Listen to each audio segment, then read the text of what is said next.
My name's Amy Wolf. I'm the programming coordinator here at the Osterville Village Library. Thank you so much for coming out today, and thank you to our friends on Zoom that are joining us from afar. We appreciate all of you. Today's exciting talk is about the Cape Cod Canal. I could not wait to book this program. We all talk about Cape Cod traffic and Cape Cod Bridge, which I did book that as well. Cape Cod Bridge's talk is in November, so stick around. But this Cape Cod Canal talk, I was excited, and we jumped through a couple of hoops to get it here today because it's February vacation. Everybody has plans, but we were fortunate enough to have Alyssa Carey with us today. So without further ado, I present Alyssa Carey with the Cape Cod Canal history.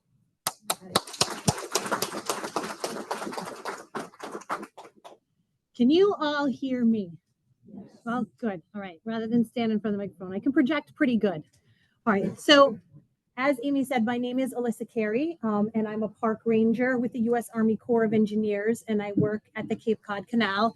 I apologize, I don't look like a park ranger today, but I don't have a uniform that fits me anymore. So I'm due in about 3 weeks. So yes. So thank you.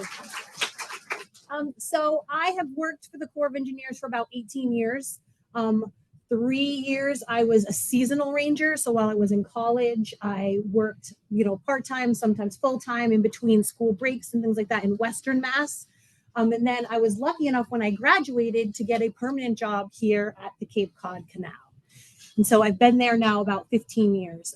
I work sometimes at the visitor center. I'm not sure if any of you have been to any of our programming there and met Samantha Gray, who runs the visitor center. So I'm kind of her right-hand gal. I am in charge of volunteers. So I'm the volunteer coordinator at the canal. I also work a lot with schools and the programming going in and out of the different schools. And I'm a scheduler. So if somebody has a permit that they want to get or an event that they want to have there, I work with people doing that. So I'm kind of busy about doing it. I'm the unofficial gardener at the Cape Cod Canal as well. I have a goal of every single recreation area at some point will eventually have a garden that has pollinator plants and majority native plants. So we love coming and getting out in the field and telling the story of the Cape Cod Canal, because the Cape Cod Canal story is really the people's story. Like we would not be able to tell this story if it hadn't been for people coming to us and filling in the blanks of, there's some books that have been written, but not many.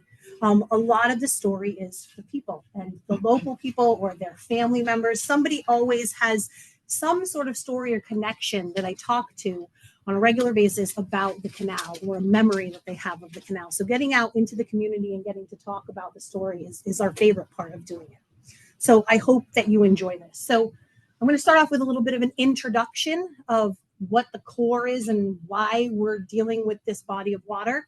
And then you're going to watch a 20-minute film that goes through the whole building and history of the canal. And then we'll open up for discussion, questions, comments, thoughts to share, things like that.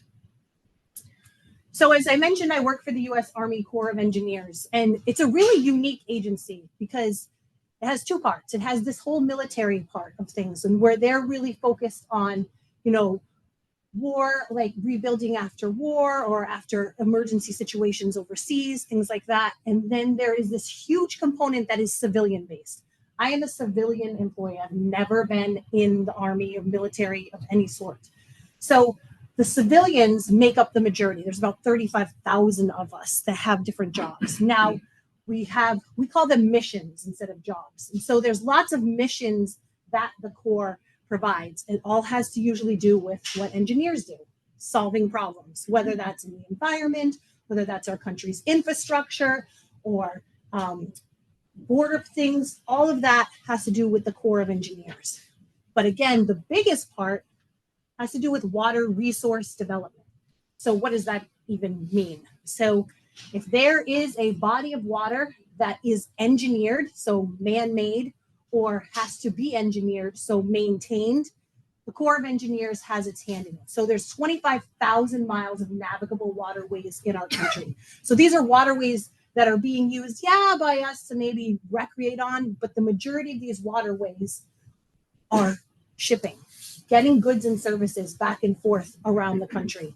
And so it's important that we keep these arteries of our economy upkeep and running. And so the Corps of Engineers, there's about half of those 25,000 miles that the Corps of Engineers is either overseeing or actively managing on a regular basis. And so they're there solving problems. And so that could be dredging a harbor, dredging a river, keeping it deep enough. That could be building dams, so holding back water, protecting against flooding. That could be building ways for irrigation to get to all the crops and things that we grow in our country. So water plays a really big role in our country. And so the Corps of Engineers is there maintaining these waterways and making sure that they're upkept so that they're good to be used. Now, you don't usually think about water and travel, but the majority of the goods and services that are moving in bulk do it on water because it's more efficient than by car, by train, by truck, by bus, by any other way. It's way easier to move bulk by water. So where do park rangers come in? If the Corps of Engineers is in charge of a piece of property, that's public land. And people come to public land to recreate. And so we as park rangers are along these public lands to connect people to that land, tell the story of that land, but then also to promote it, have people coming back for generations, and then also to protect those different habitats that those lands are on. So it's a really big agency. It's broken down into lots of different pieces, but the big thing with the Corps of Engineers that you can think of has to do with water resource development in our country. So why are we building a canal? So we're going to get into lots of details about it, but the canal is like a small portion of just many different waterways we have in our country that we're overseeing. But the reason that the Cape Cod Canal was built is there's a couple of them. So the first is Revolutionary War. George Washington wanted to build a canal here, believe it or not, because when there was no canal here, where did the ships have to go when they're going up and down the seaboard? They had to go all the way around the arm of the Cape. And who's sitting out there? The British. And so you have this idea to build a canal during the Revolutionary War, but you don't have the money, the manpower, the time to do such a thing. So you don't get a canal in the Revolutionary War, but that's one of the main reasons in the beginning, military advantage. You know, during World War I and World War II, the military took over the Cape Cod Canal, and they were there so that they could then protect the eastern seaboard and make sure that that waterway was a shortcut, which is the other reason why it was built, so that ships could get back and forth safely. So canal is built as a shortcut. It saves around 130 miles, depending on where you're going from or coming to if you're using it. But also, it's strategically there for military reasons. The other reason is safety. So this map shows shipwrecks that happened pre-canal all over the Cape. Yeah, so there was like one every other week. If you think about it, the outer banks of the Cape, the sand is constantly shifting, right? So when you didn't have radar, even when you have radar or when you have depth finders, the sand is constantly shifting. So you have ships that are coming close to shore that are getting hung up on sandbars, hitting rocks. And there's no harbor of refuge on the outer Cape. Even with the Coast Guard now and a presence of people being able to go harbor masters and stuff, there's nowhere, if you get into trouble, for you to pull in to seek harbor of refuge. So having the canal where it is, which would be right here, you are able to have a harbor of refuge on either end if you get into trouble, if you can get in there. And you're not as far away from anybody being able to get to you if you need it. And you're avoiding all that shifting sand. And the weather, we all know how wonderful the weather can switch back and forth here. So it could be beautiful when you start your trek around and then you get halfway around and then a storm kicks up. So it's a safer, shorter route than strategic military-wise having a canal where it's located. Now, where it's located was also strategic. You had two rivers that were where the canal was pre-canal. You had the Scusset River that came in from Cape Cod Bay. And you had the Manomet or the Monument River that came in from Buzzards Bay. And this section right here was just about 3 miles of land that separated the two. So really, you already had two bodies of water that were pretty close together, and you only had to remove about 3 miles of land to connect them. And these rivers had been being used as trade routes all the way back to the Native Americans. So people were aware of them. They had navigated on them. You had to drag your boats over 3 miles of land to get from one to the other, but these were already closely connected bodies of water. And so it was a prime choice to just be able to do that. So if you can just move that, you can connect those two, and then you have a canal. Obviously, you're going to have to deepen it. You're going to have to widen it. You're going to have to, straighten parts of it out. But that was the idea, is you already had 2 rivers that were here that were used and known, and you could connect them easily. So the original canal was built in 1914. And I'm not going to give away too much of the story, but when it was originally built, it was 100 feet wide and 15 to 25 feet deep. It actually never really got to 25 feet deep all the way through, but that original canal connects Cape Cod Bay to Buzzards Bay. So they moved the opening. Here's the Scusset River. They brought the opening down this way, filled in all of that salt marsh, and carried it all the way down to Buzzards Bay. And the length of the canal was about 17 miles. You'll see in the story that today's canal turned out very differently. So there's been an evolution of this waterway. It's all about engineering and figuring out the best way to get this waterway to move ships safely. So today's waterway is 17.4 miles long. It's 32 feet deep, 480 feet wide, and we are a sea level canal all the way through. In the film, they're going to tell you we are the widest sea level canal in the world. And when the film was done in the early 2000s, like late 90s, we were. But then the Suez Canal was rebuilt, and now they took away our title. But we are the widest sea level canal in the Americas and second in the world. And what does that mean? That means that we don't have any locks. We don't have to have any assistance for ships going through to change elevations. So by following the natural path of those rivers, you have this curve right here, and it slows the water down so that it stays deep enough so ships can just transit through. That saves time. That saves money on not just shipping coming through, but it saves money on taking care of the canal as well. And as far as people working it, it reduces the workload of constantly having to maintain it. Now, when I say that it slows the water down in the canal, I don't want anyone to think that the canal's current runs slow at all. So the canal is a pretty unique waterway, and where, we have a tide, right? Those were tidal rivers that have tides that are high tide and low tide. But then we also have a current that changes back and forth with those tides. And so that current can reach about 6 miles an hour on a good day. Yeah, and then if it's a stormy day, it can get even stronger. And so if you want to think of the canal as my arm right now. The tides are different on either end. So when it's high tide in Cape Cod Bay, it's still low tide in Buzzards Bay. They're close to 2 hours apart, right? So then the canal would be running west. Now, high tide will start to recede, and it's coming up in Buzzards Bay. For about 45 minutes to an hour, you have what's slack tide. So there's a current, but it's trickling, right? And this is when boats are really trying to shoot to come through, because they don't have to fight a current. They're not getting pushed by a current. But then the tide starts to recede in Cape Cod Bay, and it's reaching peak in Buzzards Bay, and the current turns the other direction and starts to flow this way. So every 6 hours, the tide goes back and forth 4 times a day. So the canal is seesawing back and forth. And that also helps us with engineering and keeping the sand moving. We only have to dredge every, 6 to 7 years. The average is what we're supposed to, but that also makes it very difficult for mariners coming through. So that's why we have 24-hour observation of the canal. We have our own boat staff.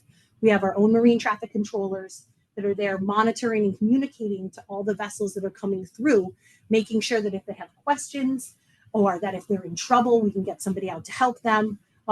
There's a lot of people that don't know what they're doing when they come into the canal. So then we send them out and pull them out and say, hey, you're not supposed to be in here at this time. You're not going to make it through. Who knows what they're doing when they start to enter the canal, which way the water's going, which way the wind's blowing. But so we have somebody there that's monitoring the canal 24 hours a day. And that's on the water and inside our marine traffic controllers. So just like we have air traffic controllers, that are controlling movement in the air. Our marine traffic controllers are controlling the movement on the water. They can see them, they can communicate to them, and they can make sure they're safe. This is not always how it was. And so we are going to start to watch a film now that kind of goes through the evolution of the canal, of the first idea, first time it was built, how come we're here now, and then how we take care of it in modern operations today.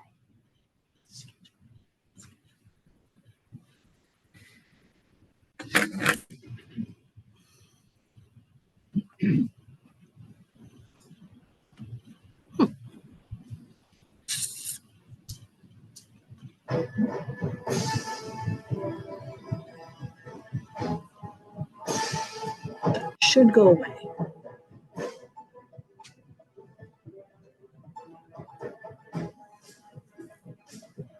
The story of the Cape Cod Peninsula began some 10,000 All right, let me see years if I can ago get this during out the of Great here. Ice Age. When the glacier began to melt and retreat, it deposited the soil and rocks it had transported. I apologize. I'm trying to get this out of here. On Cape Cod, many kettle ponds and streams were formed, including the tidal rivers that meandered along the valley in which the Cape Cod Canal now flows. All that separated Cape Cod from the rest of Massachusetts. Trying to get this play video thing out of here. Yes, there we go. All right. Do you need me to turn this up? Where is the volume on this? The story of the Cape Cod Peninsula began some 10,000 years ago during the Great Ice Age, when the glacier began to melt and retreat. There, let me just do it on my computer. Oh, I lost my thing.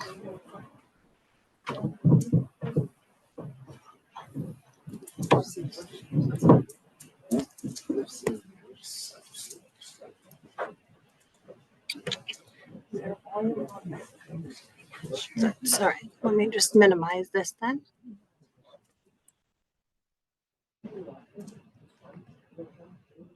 It's turned up on mine all the way. So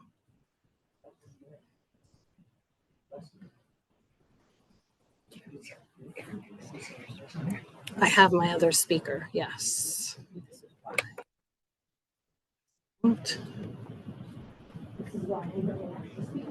She is super prepared.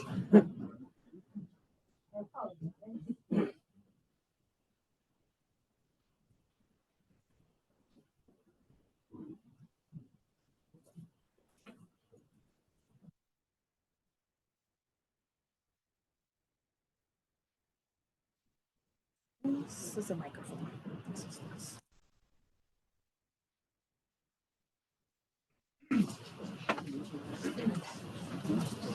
We don't need that. That's for a microphone.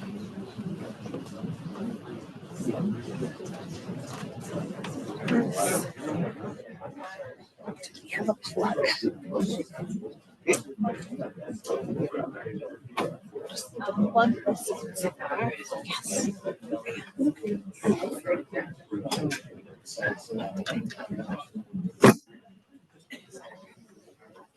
Turn it down.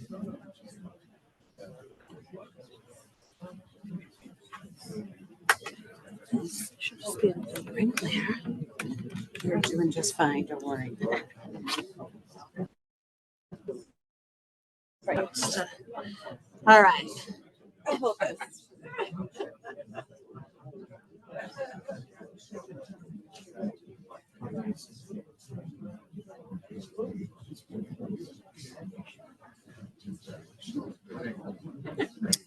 Goodness gracious.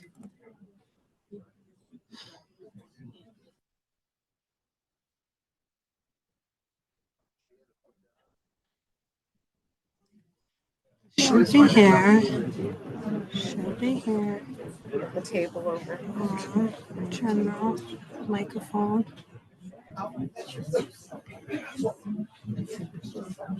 This. Turn that. Make sure that's turned down, just so no one. Should be. We should be good to go. Nice turn this. Good in the back? Good. Yeah, you can put that on. It should look good.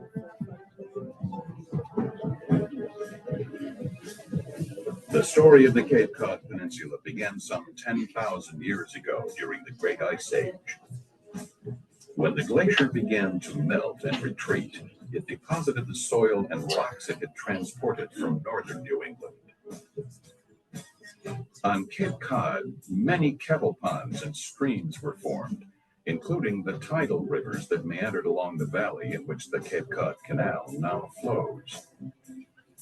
All that separated Cape Cod from the rest of Massachusetts was a narrow strip of land.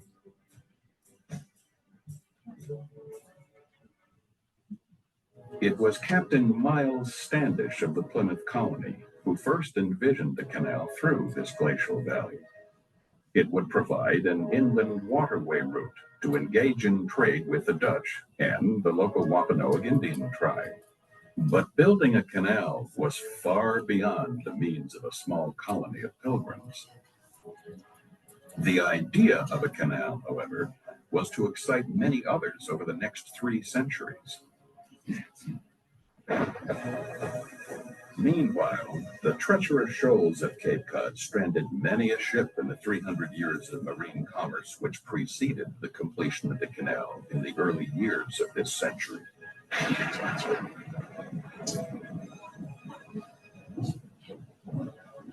The deadly shifting sands of the great outer beach claimed nearly a wreck a week at the height of the commercial shipping era from 1880 to 1900. Without the courageous work of the U.S. Life-Saving Service, many more lives would have been lost.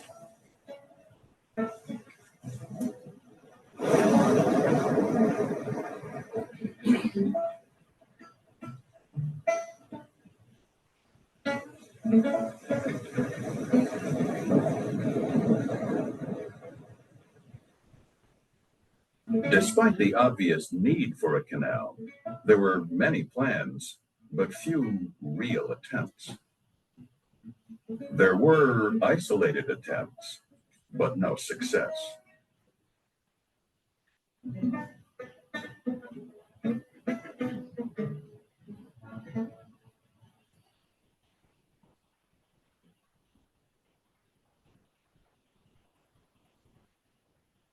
As hopes dimmed, a wealthy financier from New York City, August Perry Belmont, formed the Boston, Cape Cod, and New York Canal Company in 1904. He promised not to stop until the last shovelful was dug. Belmont hired an experienced chief engineer, William Barclay Parsons, who had recently worked on the Panama Canal. In 1909, construction began. With granite from Maine, a breakwater was constructed at the east end on Cape Cod Bay.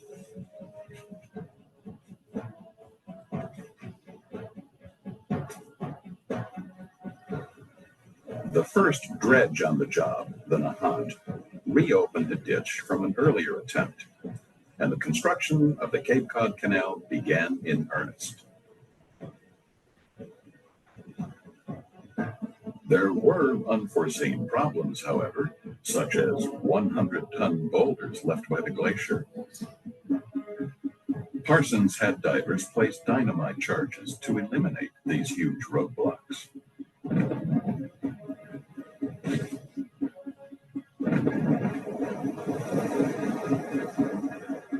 Running behind schedule, Parsons then decided to supplement the dredge work with steam shovels and narrow-gauge railroad cars to dig in the midsection.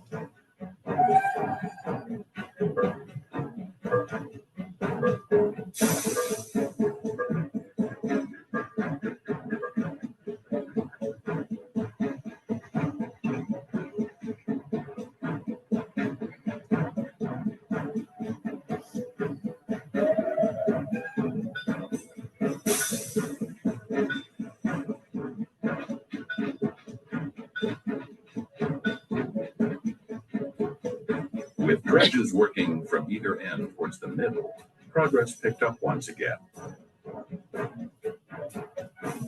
Construction of the railroad bridge and 2 highway drawbridges began in 1911.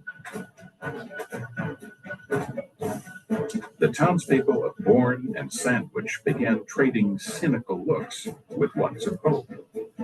Maybe this canal really would be built.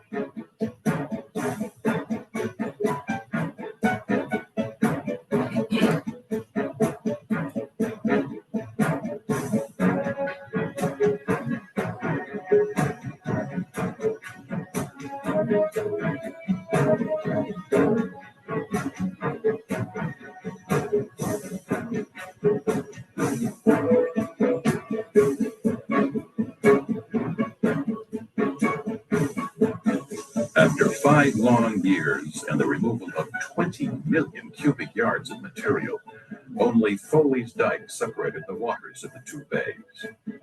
August Belmont and his elated chief engineer Parsons shook hands at this last dike. And when the waters poured through and mixed for the first time in history, Cape Cod became an island, and the Cape Cod Canal became reality.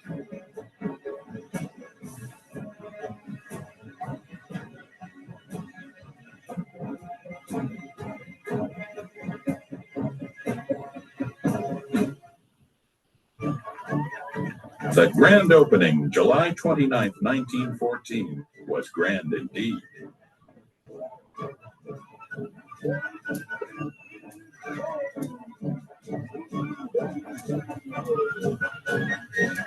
Many dignitaries, including the young Franklin Delano Roosevelt, were there.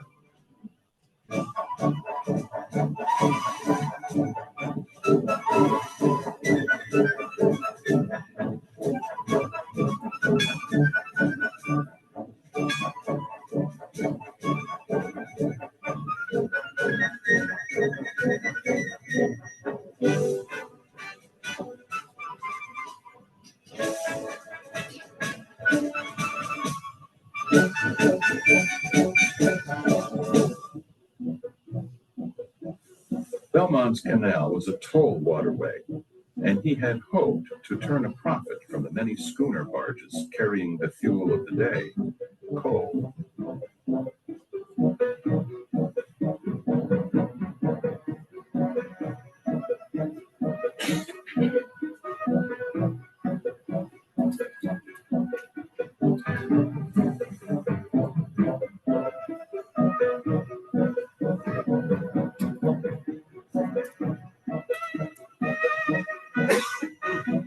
Steam-driven passenger ships of the Eastern Steamship Line were a common sight to the many folks who would line the banks of the canal to hail the great ships through.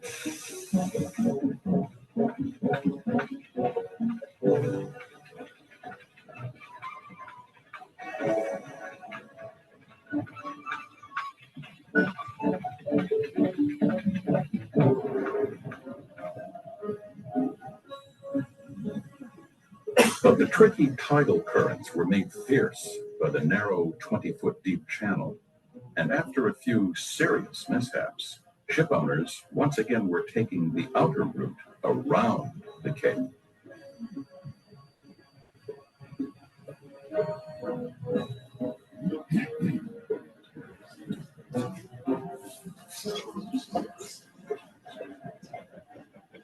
Belmont's Canal was a financial failure.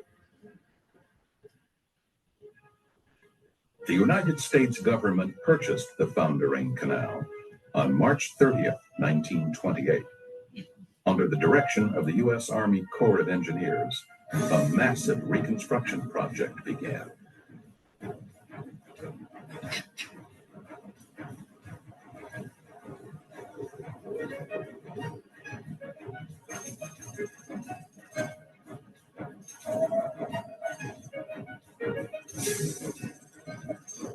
The toll was eliminated, and it was determined that to facilitate commerce, the canal would remain open to vessel traffic during the reconstruction.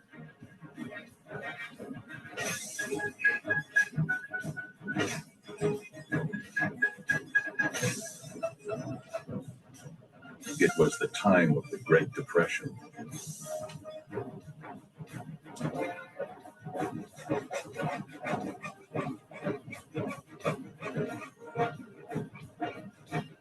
Nearly 1,300 jobs were created throughout the project.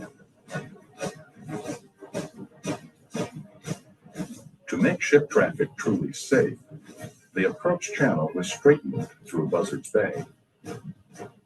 Dikes built from dredged material were created to control the currents, thereby allowing a direct approach to the land cut. To eliminate the conflicts between marine and vehicular traffic caused by Belmont's drawbridges, new elevated highway bridges were built.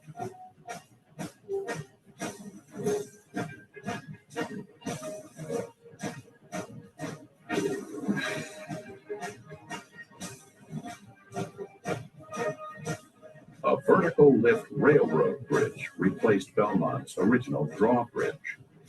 With a center span of 544 feet, the new railroad bridge was the longest in the world when built, and is still one of the longest ever constructed. The waterway was expanded to nearly 500 feet wide and 32 feet deep, removing 30 million cubic yards of earth. Riprap stone was placed on canal banks to decrease the effects of wave wash. By 1940, the world's widest sea level canal was completed.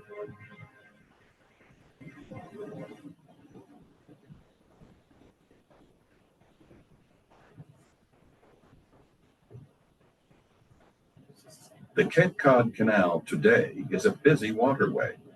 An average of 20,000 vessels of all types use it annually. The Marine Traffic Control Center in Buzzards Bay directs all ship traffic throughout the entire 17.4 miles of the canal. Marion C. Bouchard, Canal Control, Channel 14.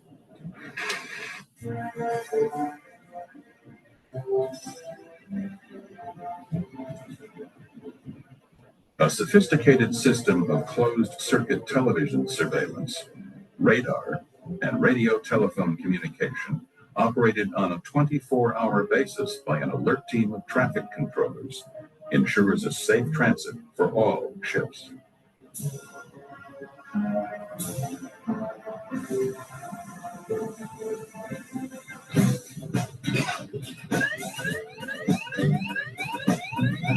On water, Corps Patrol and tugboats keep a close eye on all vessels using the canal, helping out when needed and enforcing proper rules of the road.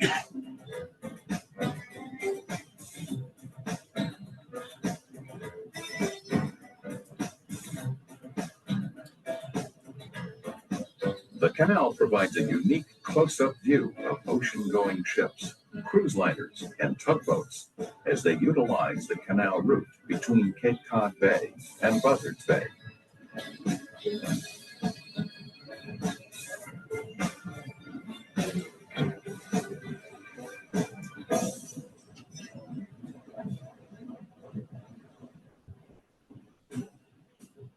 The canal is a prominent gateway to the millions who cross its bridges and enjoy access to its 20 miles of public shoreline and 1,100 acres of adjoining public parklands.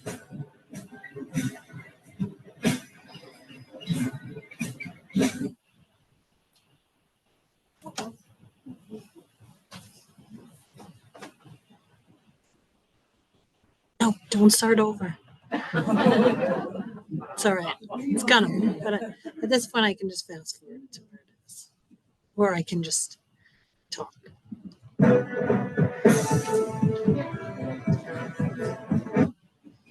We will skip ahead. Well, let me come all the way here.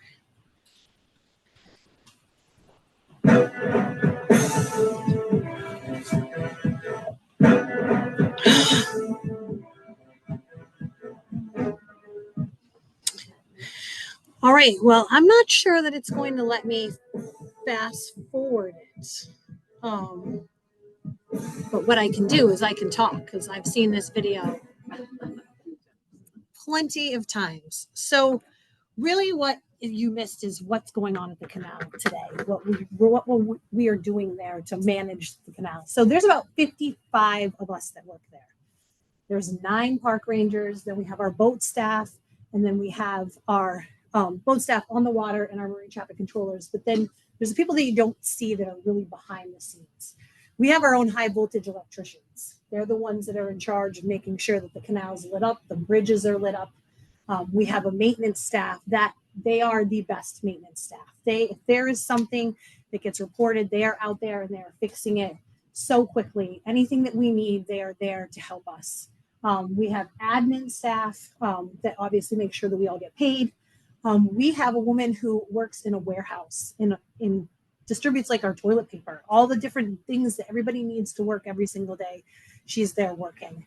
And then we have like nerds, as we like to call them.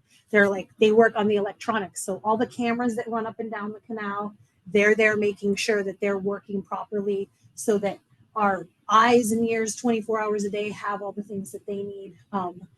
Then our engineers, the ones that are in charge of things that we don't want to have anything to do with, the bridges. So we have a few engineers that are on staff that they are the ones that are interfacing with the state, interfacing with the aboves within our district, dealing with bridge structure, dealing with anything that has to get done with these talks of rebuilding the bridges. They're the ones that are making sure all the maintenance gets done and things like that. But then they're also the ones that are making the decisions on when the waterway has to get maintained, or if the roadways have to be maintained, things like that. And then we have our other engineers who are offsite. We are also in charge of the hurricane barrier and Providence and New Bedford. So we have staff that comes to the canal every morning, picks up a vehicle, and then they drive down to New Bedford and to Providence, and they're stationed there, and they are in charge of making the call whether or not those barriers have to be closed to protect the cities from flooding. So it's a pretty dynamic place to work. And then along the canal, we have land that we lease out. We lease Bourne Scenic Park. Is everybody familiar with Bourne Scenic Park? So it's run by the town of Bourne. That's Corps of Engineers property. There is no way that we could accommodate staff to be able to run that campground. Or Scusset Beach, which is run by the state, that campground, that is also on Corps land. So we have working partnerships with them where we have leased the land to them and they run those campgrounds for us. And so it's a pretty dynamic place. We all work together to make it work, so that you guys all have a place to come recreate. Your grandchildren, your children, their children will have a place to recreate for years to come. And we have our visitor center. Some of you already said you've been there. That is open from May to October. And the visitor center the name is deceiving because you can come in and we can tell you where to go get some ice cream or where to eat or where there's a hotel, but really it's a museum dedicated to the canal. It's a museum that's been curated by the people. So the majority of those pictures that you saw in the history part of the film, we didn't own the canal until 1928. Those pictures had been donated to us. So we have artifacts, we have pictures, we have all kinds of things that have been given to us to curate this museum that talks about the history of the canal, but you can go in and you can see live cameras on what's happening along the canal. We have a ship tracking website that's up and running every single day. So you can come in, you can see when ships are coming, what time they're going to arrive. A lot of people like to go to museums and get their dinner and then come over and watch the ships go by. So there's a lot going on and a lot that's provided to the public. But then we also appreciate the public so much because, like I said, you guys fill in so many of the blanks for us and you create the atmosphere that is the Cape Cod Canal that makes everybody keep coming back year after year. We get about 3 million visitors along the shore every single year. About 20,000 people come into the actual visitor center, but we get about 3 million visitors that come to the canal every single year. And they're there year round. I mean, it's sleeting and snowing and there are people that are walking and running and doing whatever they're doing year round. But then, of course, obviously in the summertime is when the big boom hits. People come fishing, they're boating, so it's a pretty dynamic place. So does anyone have any questions, comments, thoughts to share? Yeah. requirements are for a pilot? What are the? Oh, so for a pilot to come through. All right. So some of the vessels that are coming through, they can be navigated by the captain that's on board themselves. But the state has some regulations because of shipwrecks that have happened, oil spills that have happened. So a pilot is required on board if you have over, I think it's like 320,000 tons on you, if you are carrying a hazardous material or if you are a foreign vessel. Now, it's an interesting thing when you say foreign vessel. A lot of the vessels that come through the canal are registered foreign vessels, but their home port is Providence. But tax reasons, all these different things they have, they're registered as a foreign vessel. But we have to treat them as a foreign vessel, as if they've never been in the canal before. So a pilot would then be put on board with them to help guide them through the canal to make sure that they get through safely. So it's any one of those or a combination of those that would require a pilot to go through. Now, a pilot, I don't know if anybody has seen a pilot board or off board a ship, but the pilots are stationed in Sandwich Marina. They're state employees. They're not Corps of Engineer employees. And the ship will be out in, let's say, Cape Cod Bay, and that pilot will go out there and the ship will be making its way into the canal, right? And that pilot, there's obviously someone else is driving the boat, goes parallel alongside of that ship.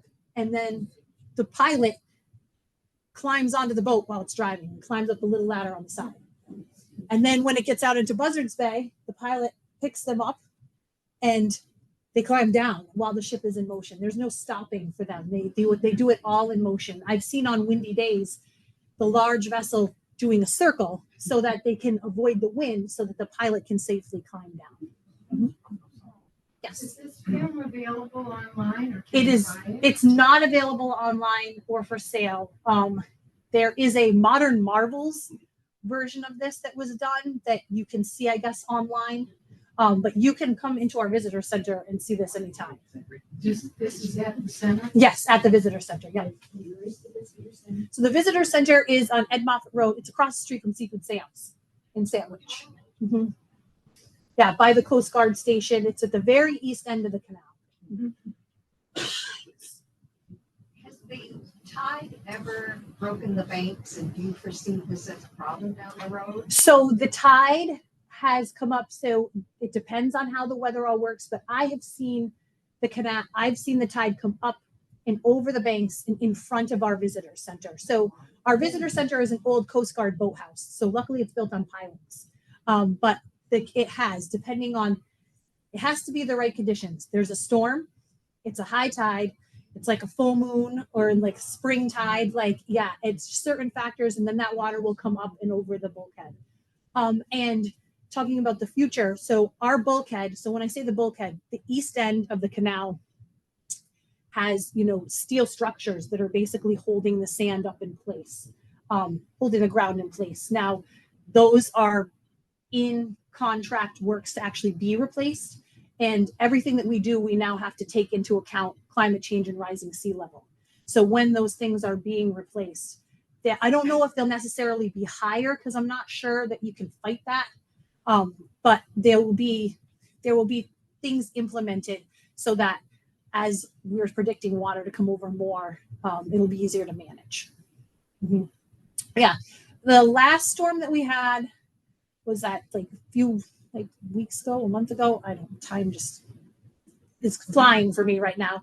But the last storm that we had, it went a little up and over the bulkhead, but not much. It doesn't always go that far.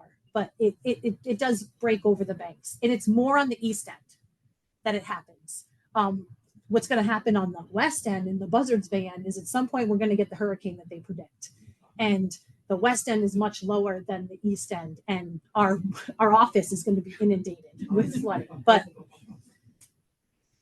we'll deal with that when it comes. How many boats actually go through a year? So we have on average, between 15 and 20,000 boats that come through. And that's a combination of pleasure crafts and commercial vessels. It's usually split in half. So we keep track of all commercial vessels. So if you are a vessel that's 65 feet or over, you are required by law to call in to our marine traffic controllers and get permission to come through the canal. So our records are what is coming through commercially. And then they have their own way of figuring out that it's basically half and half. It's close between 15,000 and 20,000 every single year. They showed a cruise ship. Do cruise ships come through? So yeah, they're smaller cruise ships. You know, the bridge limits you to 140 feet or 35 feet of clearance. So anything that's bigger than 135 feet, you're not going to be able to come through. But yeah, we have the smaller cruise lines that come through. Yeah. Talking about replacing the bridges, is it ever going to come about? It'll happen eventually. You know, it will happen because it is no longer cost effective or safe to keep doing major rehabilitations on them. They're 86 years old, 87 years old, right? So it's not cost effective. What they used to do is, you know, every so many years, you know, first you have to do the roadway. So they fix the roadway. And then say every, 30 years, then they have to take the roadway up and they work on the structure beneath the roadway. You know, then they paint it. So, but that's no longer cost effective because they're so old. It's time to replace them. So they will. And they're kind of in this process right now. Well, a lot of the money is kind of up in the air because we keep this continuing resolution going. But there is money that is set aside. There's grants that are set aside that are dependent on this money that's floating around in the government right now. And if that goes through, they say that that's enough money to at least do the Sagamore Bridge first. So it will happen. Just when it's going to happen and how the timeline. You know, originally their timeline had said they'd start construction by like 2028, but it doesn't work. You know, this canal was built in 5 years. The bridge is included. It doesn't happen that way anymore. There's a lot more things that go to it. But yeah, it will happen. Just when it's going to happen and then the state is going to take those. The state will take those bridges over. They will no longer be Corps of Engineers structure. They won't be Corps of Engineers structures because that's kind of a unique thing that we have too. Is the bridges are ours, the structures are ours, the roadway is the state's, and so we're constantly working together with them when it comes time to deal with things, and so they are going to take over everything. Yes. Oh, what? Just one quick question. If anything happens to those bridges, is there a way that the Corps of Engineers can build like they do sometimes during the war, they build temporary bridges or something? Can they do that with the canal? They would have to. Yeah. If something, I mean, look what just happened in Providence, right? In Providence, the bridge, they went to do an inspection on it and there was something that was off with it and they immediately just shut it down. And now traffic in Providence is absolutely crazy right now. So we are hoping that I think are beyond it ever getting to that point because we're in the process of doing things but they would have to be able to build a structure, and when they do build them, they will build them so the other ones are still up. They will not tear them down and you'll be using one bridge while the other one is being built. And I know that they will be on the insides of the current bridge and rather than on the outside. So I do know that. And there are actually people that are designing structures. If you go on Mass DOT's website, they have a lot of information and kind of a timeline of where things are. So there have been people that have been actually designing structures. There's been no definite design chosen yet, but there's different designs that have up there. And I think with us, that's kind of the sad part is we know that they're not ever going to be as beautiful as the bridges that we have now. So, but you got to do something to be safe. Yes. You answered one of my questions about the bridges being built, so thank you for that. I have another question too, or two more questions. The first one is, my understanding is that the Scusset and the Manamet rivers were essentially connected to build the canal. Are there any plaques on the canal that indicate where those rivers ended and started? So there's no plaques, but I can tell you where that was. So you know where the Herring Run recreation area is? So the Scusset, the Manamet River fed into the Herring Run. Oh. All right. And then the Sagamore Bridge is basically where the Scusset River ended. So that's almost 3 miles of land. That's where two of them were separated. We do have a self-guided bike hike. And you can you can print it off the computer too. And it highlights kind of a lot of those historic spots along the way. So yeah, and that is where when they talked about Foley's Dike, in here where they removed the dike and the two rivers met. Right where the Herring Run is where that happened. They had a dike that was built there, and then when they removed that dike, the Scusset River and the Manamet River met for the first time. Yes. One more quick one. Yeah. Sorry for being late because I did want to get. That's okay. My son's family is from the Gibbses, the Gibbs family. And they were part of the first settlers of Sandwich before the canal. So their farm would have been right at the east end where the canal is now. So we've done extensive research on where that river was at the beginning. Yeah. So the entrance to the canal was actually north. Like the Scusset River was north of that. And that part of Sandwich on that side Yeah. of the canal, still part of it is still Sandwich. Yeah, a lot of people don't know that Scusset Beach is actually in Sandwich. It's not really in the town of Bourne. Yeah. There was a lot of moving around when the canal was built, of houses, cemeteries, farms, like, because basically you split the poor town of Bourne is split in half, and then there was a bridge that brought people on that side of Sandwich back and forth that had to be removed. And there was a little ferry that they brought across. So there was a lot of moving around of families and farms and businesses, homes to actually have the canal built. Where's the millions and millions of metric tons? Where did it go? That is the number one question that we get asked. Where is it all? Well, in the 1914, when the canal was built or finished, but in the 1900s and before that, nobody had to do environmental impact statements. Nobody had to tell anybody what they were doing. So all of that sand filled in, like where Scusset Beach is, that was all a marsh.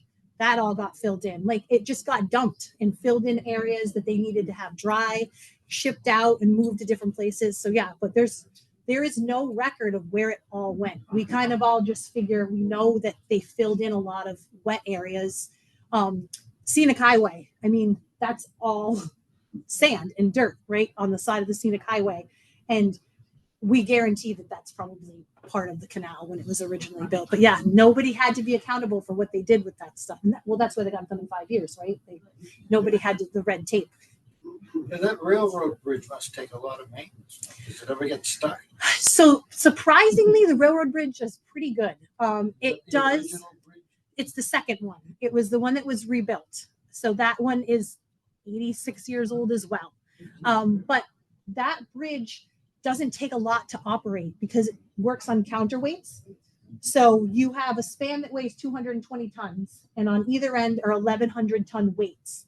And they get those gears moving. We have like this little tiny Honda generator. If the big generator doesn't work and the power's out, we have this tiny little Honda generator. It might be maybe 400 horsepower. Maybe not even, but we can hook that up to the bridge. And as long as you can get the gears to turn, and it'll lower those weights down, and it can bring those weights back up. The weights do most of the work. I've seen it get stuck a couple of times, but it hasn't happened often in the 15 years that I've worked there. And as the cables, with weather and stuff, the cables that are holding up those weights, they can stretch. You can open up those weights, and the engineers that work on the bridge can add weight or remove weight as it's needed, so that those counterweights stay where they should be. Yeah, it looks more complicated than it is, but it's just a really easy counterweight system. Is there much rail traffic? So the railroad is year round. The bridge probably goes up and down 4 to 5 times a day. And the train that's using it the most is the trash train that's taking our trash and bringing it off site to burn in Rochester. Then in the summertime, it kicks up a little bit more. You have, the scenic train that runs, the dinner train that runs, and then you have the Cape Flyer that now comes back and forth to Boston. So then it probably goes up and down maybe like 6 or 7 times a day in the summertime. And on the weekends, a little bit more because there's, more train traffic just getting people back and forth to Boston. But so it's, we would like to see the train used more, but then at the same time, the season when you would be using it more, you have more ship traffic. So you kind of have to balance it as to, how many moves a day it can make without interrupting, ship traffic being able to go back and forth. With whales, we've only been here 5 years, so we're really recent. How does that affect the traffic on? So there are very few things that shut the canal down, but whales will shut the canal down. And so every spring, so right about now, it's more towards the east end, more towards the Sandwich end of things. We get whales that come in. Most of them are North Atlantic right whales because their feeding grounds are out in the bay. But we also get smaller whales. We've had small humpback whales in there. We've had minke whales in there. We've had a lot of different species in there. But when they come in, usually the current is bringing their food in, and they come in. They don't know they're in the canal, and they're just moving with their food. And usually, as the current changes, they go out. When that happens, all ship traffic is stopped. Rangers go out on the land, and they're out there viewing from the land. And then our patrol boats are allowed to go on the water to view from the water. And they're communicating usually with different scientists from Lake NOAA, trying to identify the species. And if it's a right whale, they're trying to identify what that right whale is. So they identify the right whales by prints on their tails. Their tails are kind of like their fingerprints. And so if we can get a picture or some type of identification of that whale's tail, then we speak to the different scientists and then they can monitor, okay, this whale has been here on this date. So, and nothing happens until they're gone. So it's quite a thing to actually get to stand on the shore and watch a whale surface. You know, I've been on boats and it's cool on boats, but like standing there on the surface and watching them is a really unique thing too. So yeah. Do foreign registered ships pay a toll to use the canal? So everybody pays a toll, but not at the canal. So when you are at your port of your original port before you leave, there are taxes and all kinds of fees that you pay before you leave. And some of that money goes into like an interwater fund. And that fund goes to maintaining like the canal, but also that 14,000 miles of waterways that I talked about that the Corps also oversees. So it's an inland waterway fund. And so, yeah, so everybody has some sort of fee that they pay. They just no longer have to stop and pay it like at a toll booth. It happens at your port before you leave. Yeah. I was curious at the Buzzards Bay and where Phineas Bay is in that long dike. What is going on with that? They just did some work down there to shore up the sand, and it's almost completely gone, and it's not far from the road now. Oh yeah, the road. So Mashney. Yes. So Mashney is another unique situation. So yes, the road is sticking out from underneath it. We were just talking about it. I was like, there should just be a causeway there, you know, like so that because the reason that was built was to control the current, the cross current, so ships when they're coming in straight. But if there was a causeway there, you know, the water could flow and it really wouldn't affect anybody current-wise. However, the roadway is not ours. The roadway belongs to the association, and then we own the dike. And so we have to work with the association, with the town, and, you know, with us in order to do that. And the thing to do would be when we're doing our dredging is to get everything in order and put the dredge spoils there. But the dredge spoils have all been going off to Sandwich, which is a whole other animal, you know? So, but yeah, I'm trying to remember how many years ago that we did a whole big rehabilitation there. And we were just out there walking the other day and you can see the roadway sticking out. It's super, super narrow. So it's on the radar, but it takes a lot of working parts to get it done. But yeah, it's a problem. But we live on a sand spit, you know, that's what happens. The sand comes, it goes, you have good weather, you have bad weather. And so when it happens, you can't always plan for it. And sometimes you get caught by surprise. So. You mentioned earlier some artifacts that were on display. Is that the visitor center on the canal? Yes. And then also, are there any plans to make updates or upgrades to the herring run considering climate change? So the herring run, what we're working on doing now, we kind of have to, the structure needs to have some more work done to it. So they started work on it a few years ago, working on some of the cement coming through. And then we have the entrance that has to be worked. I don't know that there's going to be plans on changing the actual shape or the function of it. But there is plans somewhere within the next couple of years. We were actually just talking to Division Marine Fisheries about working on the end now, the entranceway of it. One cool thing with the herring one that we now have like Upper Cape Tech. A lot of those students are now coming in to help with like the fish monitoring and the maintenance of it. And they will be working with the state to do a lot of the stuff that's up past us. Because that's where also a lot of the issues with is maintaining is it's a lot of private property once you get past us on the herring run. I'm not sure if any of you know where the herring run is in Warrendale, but it goes from the canal all the way up to Great Herring Pond in Plymouth.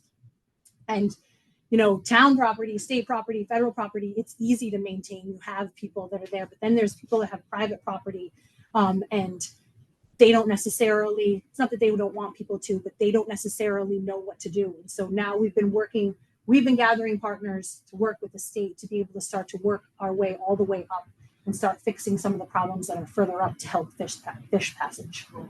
Mm-hmm. Are pleasure craft allowed to use the canal?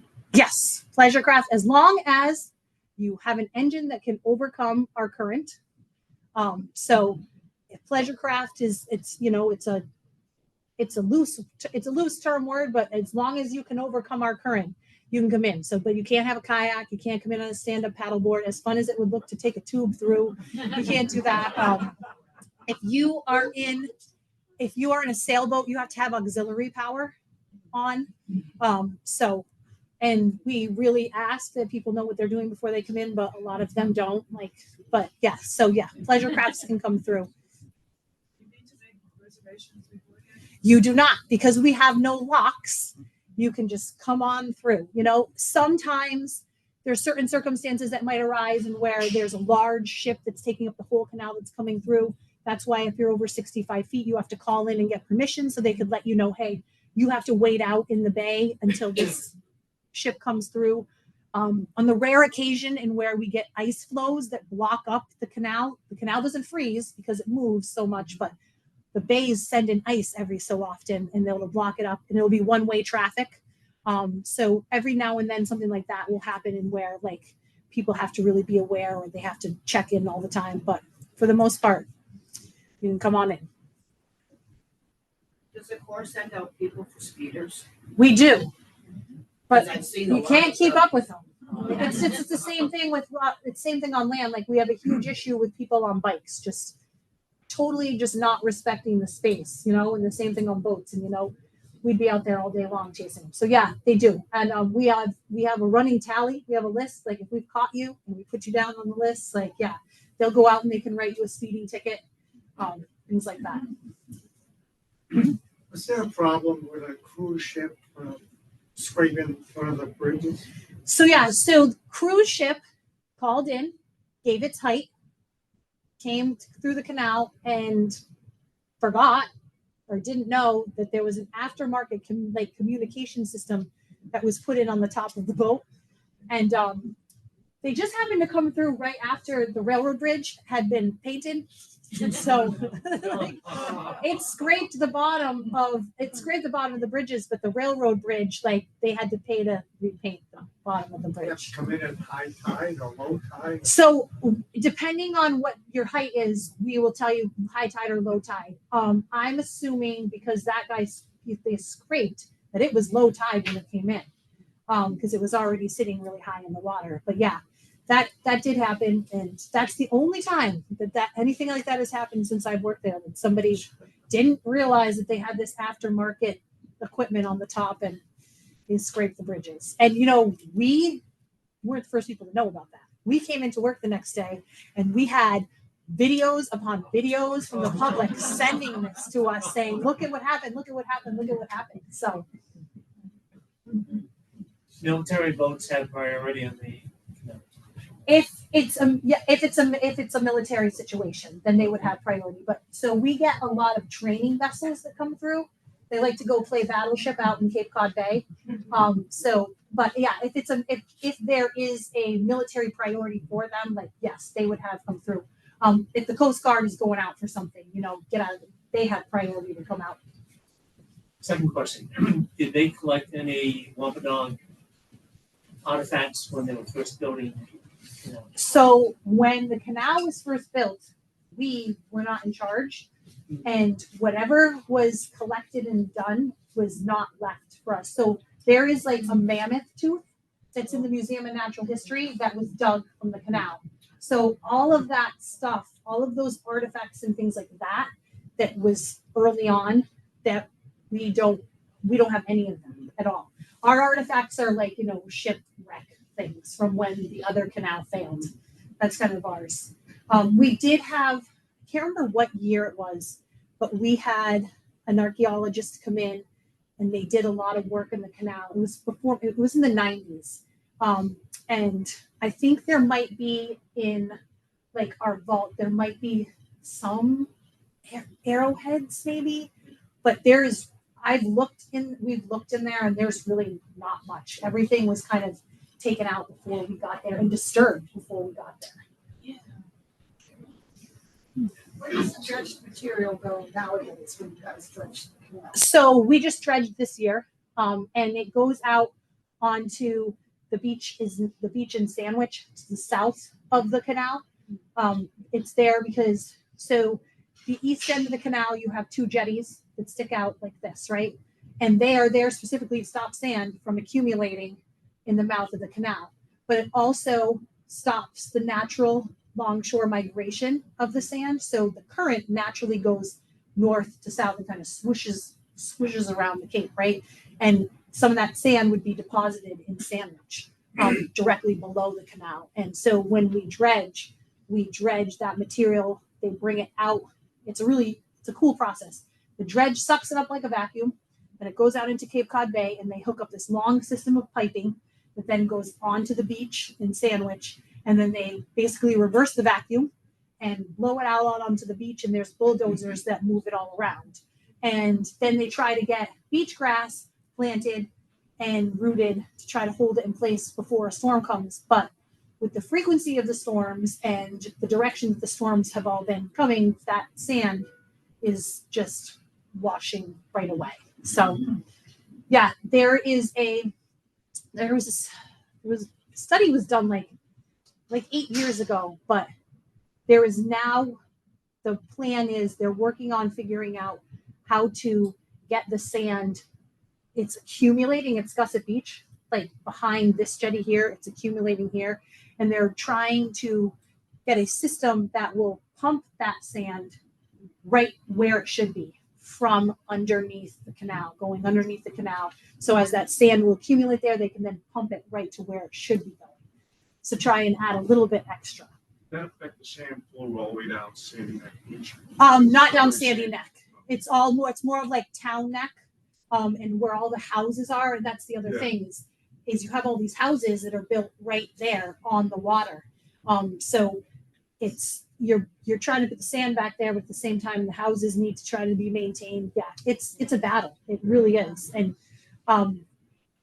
so that sand that's accumulating in Scusset, if we can get it down there, you can get it there earlier, because dredging can only happen in the canal like starting in the late fall into like the latest we go is like now.